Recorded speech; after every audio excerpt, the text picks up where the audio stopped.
अभी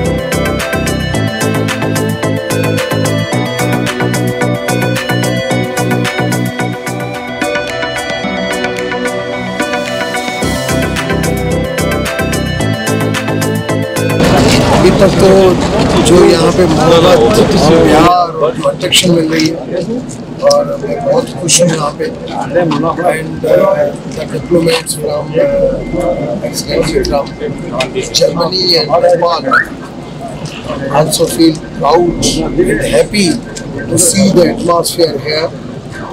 So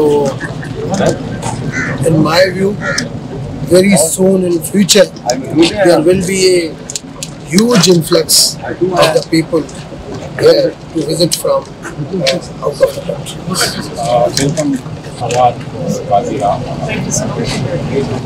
वैसे ये बताएं कि बाज़ीरा आसार कदीमा और ये मेहमानों का आना क्या कहेंगे इस बारे में? बड़ी मेहरबानी सभा और हमारे इस प्रोग्राम को पूरी थी। हम मेहमानों को रिपोर्ट पहुँचने पर मुबारकबाद भी देते हैं और उनको कहते हैं। और ये हमारे डेलीगेशन है तकरीबन 50 साल भी है और